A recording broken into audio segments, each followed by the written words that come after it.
Hello, everyone, and welcome to another episode of PTV FC. As always, I'm Louie Pasculli, joined by Graham Marshman in a horrendous jersey. Why did you pick that? Why? We finally have a chance. Dortmund does. You want to wear a Bayern jersey with the 10-year badge too, front and center. It's gonna make me cry, Graham. Uh, I just had to do it to spite you. Um, no, I just picked a jersey out, wanted to wear a jersey. I have to wear one for every episode, and I had to bring out the Bayern jersey. Felt like I haven't worn it in a while. So, two Bundesliga teams back to back, though. I mean, it's interesting. No, yeah, it's a very nice jersey, don't get me wrong, but gosh, the one time we actually have a chance, I think that might be a topic on a future PTVFC episode because the Bundesliga title race is heating up very nicely for the end of the season. But today, we have some Premier League football to talk about. Just earlier today, Manchester City won 3-0 and then launched them into first place in the Premier League, 1 point ahead of Arsenal with one game remaining in hand. Arsenal had the lead for months and has just relinquished it now to Manchester City. So let me get your thoughts on the title race. I don't know if it's a race anymore with Arsenal folding, but let me get your thoughts.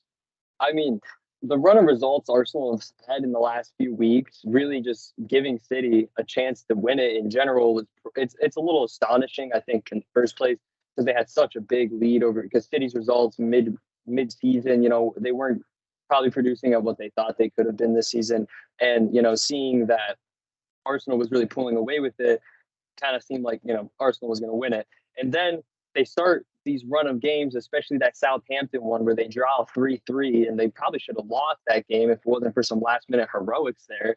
But you know, I see a very different sides of Arsenal fans online, especially. A lot of Arsenal fans, mainly the older ones, are like, "We're not going to win this. We're not going to win it. We had our chance and we folded. We're not going to win it."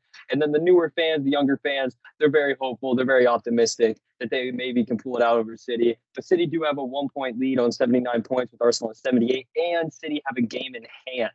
City also don't have a very tough schedule coming up. Also, playing Chelsea, that's a guaranteed win for them at this point. I hate to admit it, but it's pretty much a guaranteed win. Maybe Chelsea can win Arsenal the Premier League or something. I don't know, but these past run of games for Arsenal have really haven't been the best run of form for them, and I think it could cost them the title in the end. Yeah, looking here, you talked about their form. Looking here at their form, they won the last game versus Chelsea, right? But then they lost 4-1 to City, and then they drew 3 games in a row. Southampton 3-3, West Ham 2-2, Liverpool 2-2. And in the beginning of the season, Arsenal looked like they were going to be the team to beat. I mean, they were unbeatable at some point. They hadn't lost for a while too to start off the Premier League season as well. But something changed. Something flipped. Heading into 2023, they weren't playing nearly as well. They weren't nearly as well oiled. And also, it's kind of hard to stop a team that has one of the best players in the world who's getting fed passes from another one of the best players in the world. And that is Erling Haaland and Kevin De Bruyne on Man City. And so as for the future of the title race, I don't really know what's going to happen. I mean, it's going to be exciting. As of now, considering that City's up a point and has a game in hand, I probably would give the edge to City just because just based on that alone. But also, I think that City, the way they've been playing, been playing really, really well, and I think that they have the caliber to knock off Arsenal in terms of first place in the Premier League and eventually get that title back into the hands of City, who has had quite a bit of success in the Premier League in the last few years. But we talked about Haaland a little bit, and we talked about City's game today, and I want to go in depth into that because Erling Haaland scored again, which I guess is pretty usual. He does that quite a bit, but not only does it a bit, he does it the most ever. He's had 35 goals this season in just I think 33 games, in 35 games, or no, I don't know, 33 whatever the games, number is. 33 33 games games. this All right, I season. shouldn't have doubted myself.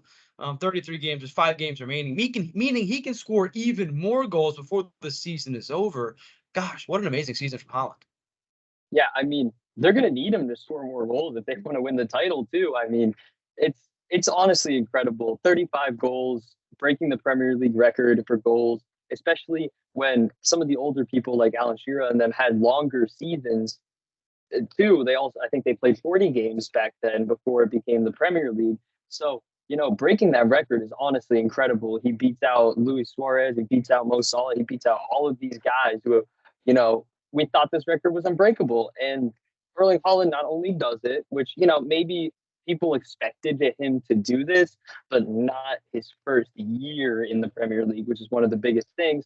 And I see people online who are comparing they're saying this is not as an impressive season as what Luis Suarez did or what Mo Salah did, because what they did was, they scored goals that were more creative. They scored, more wonder goals, things like that nature. But like, he does his job.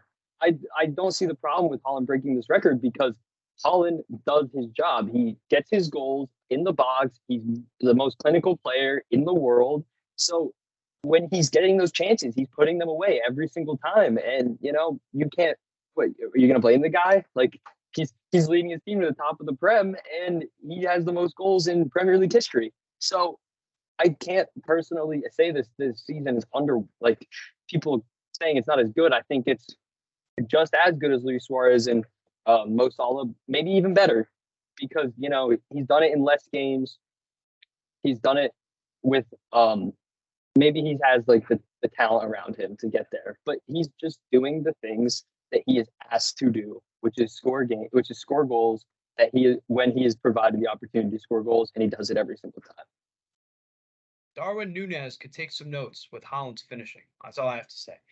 No, but I mean, this is an amazing feat that Haaland did, because, like you said, the last time this happened was 34 goals. Two players did that. It was Alan Shearer and another player's name is escaping me. But it was in a 42-game season, right? So they had more games to work with, and that's probably why they had more than Mo Salah or Luis Suarez. But Erling Haaland now has done it in game 33. The dude's got 5 games remaining, and like we talked about, he's in a title race. So I'm going to assume he's going to score even more. I mean, we're talking about a record that very well could be unbreakable when all said and done. There's a chance he gets 40. I mean, probably not. It's score a goal per game, but he's done a pretty darn good job thus far. So why not? If the number is 40 and he ends with 40, then we're talking about a record that is virtually unbreakable. Will it be broken eventually? Probably, but like not for the foreseeable future anyway. And also, to your point of doing it in the first year, I don't think anyone expected him to do it in the first year. I mean, I know people were high on Haaland getting into the Premier League. It's like, because you had both sides, right? You had the people who, like me, who was like, he's going to ball out. Like, the dude is just a natural athlete. He's really good at the sport. And also the people who were saying, oh, the Premier League would be too big. The lights would be too bright. He won't do good. So then to see him do it throughout the season and then do it in the first year, I mean, I don't think anyone could have predicted that. And to do it at all, I don't think very many people would have predicted that either. But he has proven quite literally everyone wrong. And it does help. I mentioned KDB earlier. It does help having one of the best passers in the world, sending him through balls over the top, on the ground, whoever he needs to get him. And one more point I want to touch on is I agree with you. There is no problem with him breaking this record. Him scoring that many goals and being in that good of a position means he's pretty darn good at his striker position, right? He needs to have the IQ to find space in the box to get open. He also has the technique to finish all of the chances that he gets to his feet. That doesn't always happen. Both those things combined don't always happen, but that's what makes the best strikers. And there was a TikTok I saved. I wish I watched it before the show. I knew I should have. I couldn't find it. The TikTok I saved about a dude basically saying what we're saying, and how it just shows that he's a great player. Like, the dude is good at soccer. So for people to discredit this record, or no, to slander Haaland doesn't really make any sense. Yeah, no, and you can see as the season's grown, he's kind of stepped away from the kind of his play style in the Bundesliga, and he's really grown to the Premier League game. He's playing way more physical than he had before, and really dominating physically. But also, he's really finding open space and really being creative with the way he's producing his goals. Like, the Premier League, one of the reasons it's one of the hardest leagues to score in compared to the Bundesliga is because these Premier League teams, especially the lower table teams, will pack the box to the end. They will have bodies in front of him. And if there's bodies in front of you, it's a lot harder to get a shot off one and to get a shot past like 2 or 3 defenders and be able to find those clinical spaces and get past the goalkeeper. It's very hard to do. You got to find the right amount of space. You really got to create your shot in order to create the space to get off your shot in order to score this amount of goals. So I think he's really grown into the season, and he's becoming, at the beginning of the season, he was like goal, hat trick after hat trick after hat trick. And then toward the middle, he had a little bit of a lull kind of, but now that he's grown into it, and now that, like, because teams have started game planning for him a little bit better, now that he's grown into it more, he's just more consistent. I feel like it's a goal almost every game. And what else can you ask from a striker? in the world. I don't. And people say like, "Oh, you put Harry Kane on the City team. You don't think he breaks this record?" No, I don't. I don't think Harry Kane breaks this record. Harry Kane is a very great striker. He's one of the best strikers the Premier League has ever seen. But I don't think he breaks this record personally. I don't think he has the physical abilities to do it. I agree with you. And I'm so happy that we agree on this because I feel like it's fairly obvious, but people will always find ways to hate on greatness. But that's okay. Neither here nor there. We share the same opinion. Feel like we don't do that too often, but this is one where we definitely do. Okay, so moving on now to the relegation battle. It's a pretty interesting one here. We have Southampton with 24 points, and by the way, all these teams are all on match day 34, meaning they have quick math, 4 games remaining. Okay, so Southampton is 24 points. I would say they're going to get relegated. Of the 3 teams that are going to get relegated, I would argue that Southampton is one of them. Everton is 29 points. Then you have Nottingham, Leeds United, and Leicester City, all with 30 points. West Ham with 34 points. So of those teams, Graham, who do you think are the remaining 2 to get relegated? I mean, to be honest, like you got to consider teams like Wolves and Bournemouth too, because only 7 points and Chelsea. To be honest, could you imagine?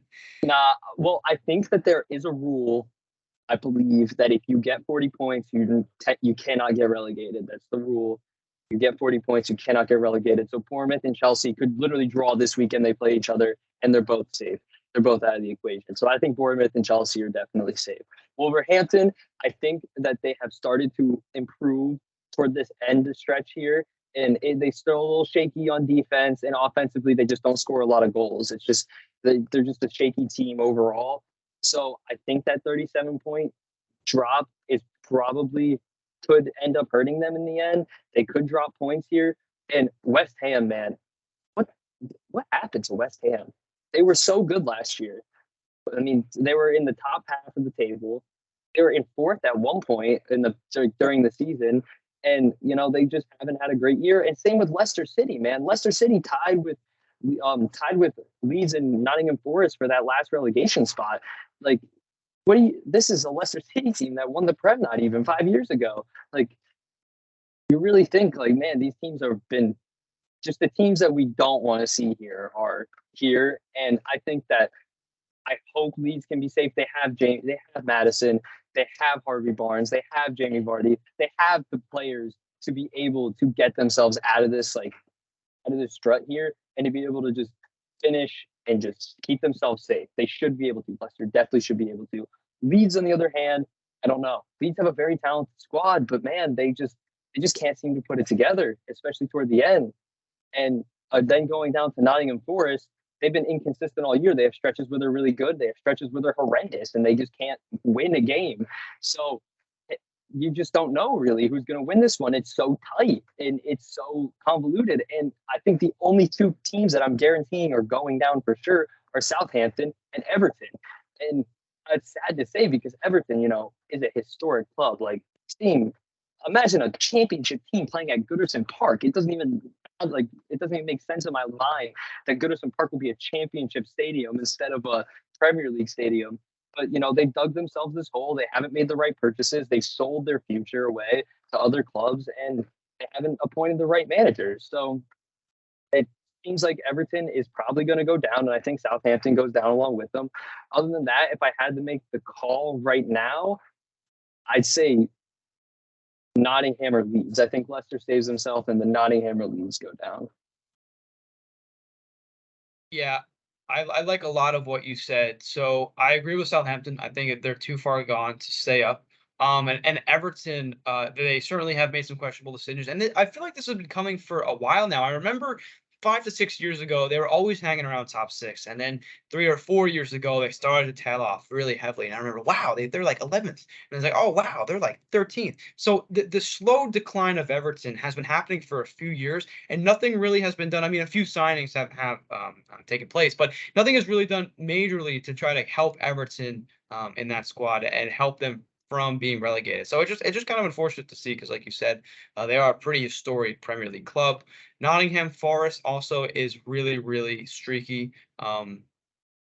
Right now they have a goal differential of -32, and that's significantly higher than the other teams. I mean, Southampton also has a goal differential of -32, but we're looking at the list here. Everton is only -25, and they have 29 points. Leeds United's -24, and Leicester's only at -13. So based on goal differential alone, I would give the nod to Leicester. Also, I think West Ham will be good. I think because they have the experience of last year and also playing well, like they're going to be able to get play their way out of this relegation battle. Plus, like I said, they only have a goal differential of -13. So I think West Ham, Leicester would be okay. And then it comes down to Leeds United, Nottingham Forest. I would say, as much as I don't want to, Nottingham Forest is probably going to get relegated. But we could see them hit a. So we said that they're streaky. We could see them hit a positive streak towards the end of the year. Also, a little side note, me and my friends always talk about this at home. These are going to be some of the best Premier League games you'll watch. Oh They're yeah. the most physical. It's going to be the most entertaining. I mean, these players are going to be leaving everything out on the pitch because they do not want to go down. They do not want to lose. So that's just a side note. I enjoy watching relegation battle games towards the end of the year. Yeah, but there's one thing. So people talk about Sean Dyche signing for Everton. Now, Sean Dyche is a master at keeping teams up. He kept that Burnley team up that should not have ever been in the Premier League for years. But this Everton squad is not It's a built good like that. defense. Yeah, but this Everton squad doesn't. This Everton Yeah, no, squad I know, isn't I know. built like that Burnley squad. They don't have guys at the back like Tarkovsky.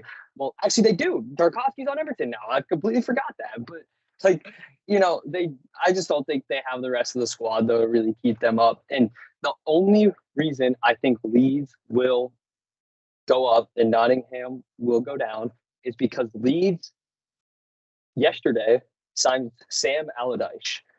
Big Sam from West Bromwich Albion, who is, if you think Sean Dyche is the master of keeping teams up, Big Sam coined that year way before Sean Dyche did. He's like a master Mr. Miyagi to compared to Sean Dyche, and Sean Dyche is the Karate Kid. He taught him everything he knows.